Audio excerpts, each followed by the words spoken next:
whatever it takes to get you to try harder, read more, set your goals, and go for it. Here's the next attitude disease. Overcaution. Some people never will have much. They're too cautious. Now, you can also be too reckless, but you can also be too cautious. This is called the timid approach to life. And my caution was always the risk. Risk used to drive me right up the wall. I used to say, what if this happens? It's called the language of the poor. What if this happens? And on top of that, if this was to happen, look at the fix I'd be in. I better not try. I could always ace myself out.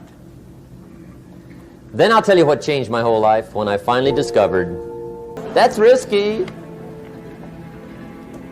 The Englishman says, well, if that's the way it's going to work out, let's give it a go. Right, that's what it's for. Give it a go. Somebody says, yeah, but I'm looking for safety and security. Fine, then huddle in a corner. We'll cover you with a sheet, bring you 3 meals a day. And we'll protect you, feed you, look after you, care for you. We won't let anything happen to you. And you'll probably live to be 100. The guy said, well, yeah, I'd live to be 100. But what a way to live. Right. What a way to live, safe and secure. Don't ask for security. Ask for adventure. Better to live 30 years full of adventure than 100 years safe in the corner. And see, it's not important how long you live. What's important is how you live. Here's the next attitude disease. We're almost through with this motley list. In fact, we're almost through. Hang on. The next one is pessimism. Pessimism, the deadly disease of always looking on the bad side, the problem side, the difficult side, checking all the reasons why it can't be done. The poor pessimist leads an ugly life. He doesn't try to figure out what's right. He tries to figure out what's wrong. He doesn't look for virtue. He looks for faults. And when he finds them, he's delighted. How ugly. This is the poor guy who looks through the window, doesn't see the sunset. He sees the specks on the window.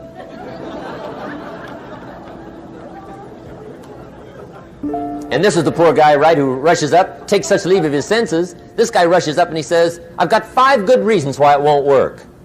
He's so dumb he doesn't know. All he needs 1. He's got 5.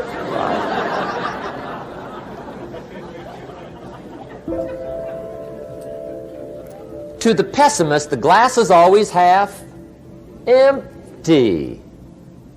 To the optimist, the glass is half full. Why would the same measure affect people 2 different ways? Answer, it all depends on how you look at it. Our lives are mostly affected by the way we think things are, not the way they are.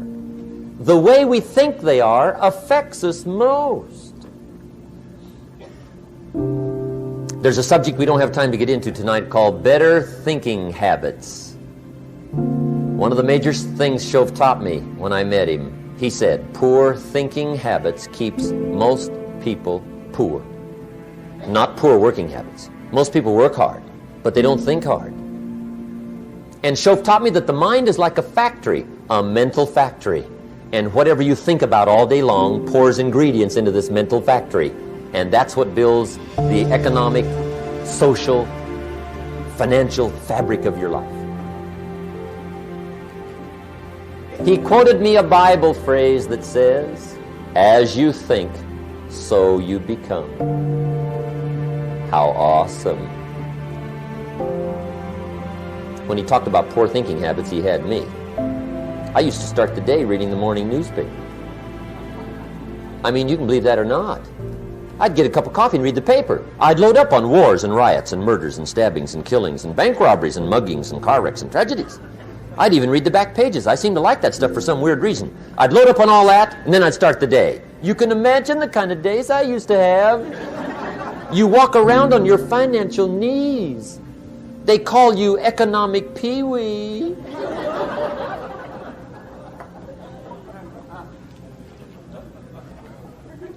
The guy says, I want to be a great leader. Wonderful. The first thing we do is follow him to his house.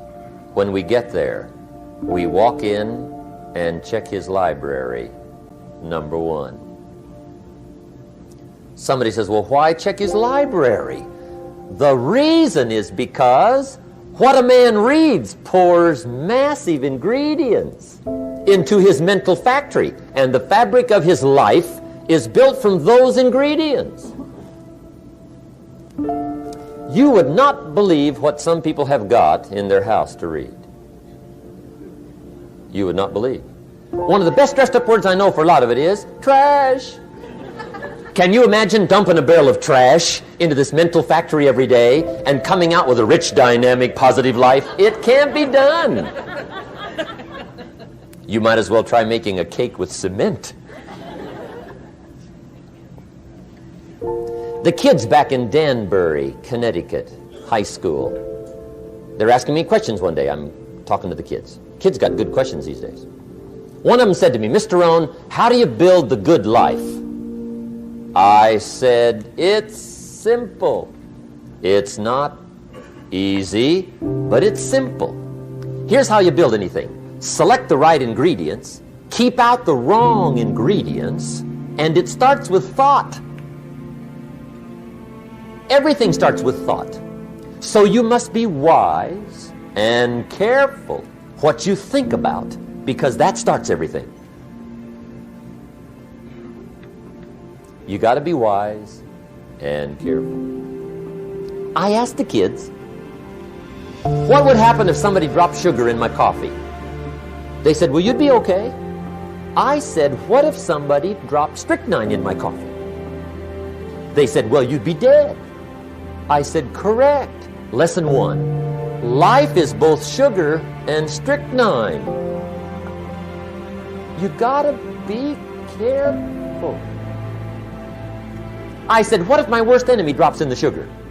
They said, will you be okay? I said, what if my best friend, even by accident, drops in the strychnine? They said, well, you'd be dead. I said, correct. Lesson two, watch your coffee.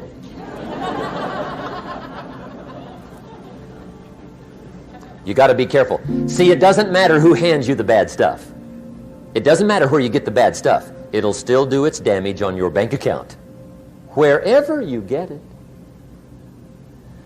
Mr. Schoaf gave me one of the greatest phrases when I first met him when he said, Jim, every day stand guard at the door of your mind. How important. Stand guard at the door of your mind. And you decide what goes into your mental factory. Don't let anybody just dump anything they want to in your mental factory, because you've got to live with the results. Okay, here's the last disease, and we're through with this list. In fact, we're almost through. Hang on. The last subject is very brief. The last disease, but this one is deadly.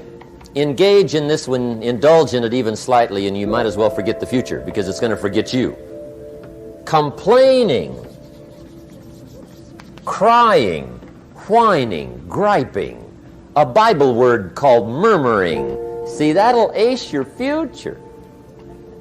Spend 5 minutes complaining, and you have wasted 5. And you may have begun what's known as economic cancer of the bone.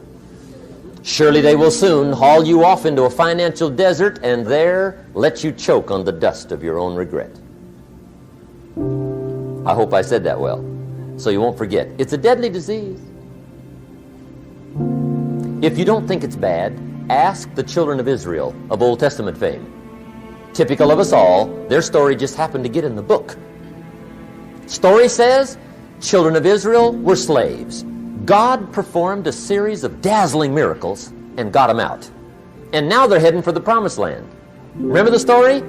Heading for the promised land. Tragedy of the story, they never got there. Reason.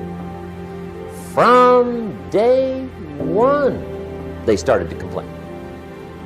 They griped about the water. They griped about the weather.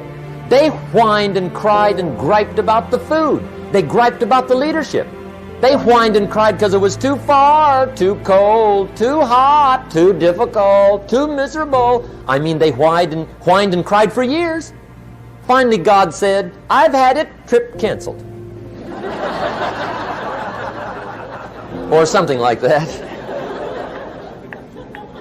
The story says they died in the desert, never got to the promised land. Which I think means two things. Indulge in this long enough, you get your future canceled. And I guess it also means even God himself can only take so much.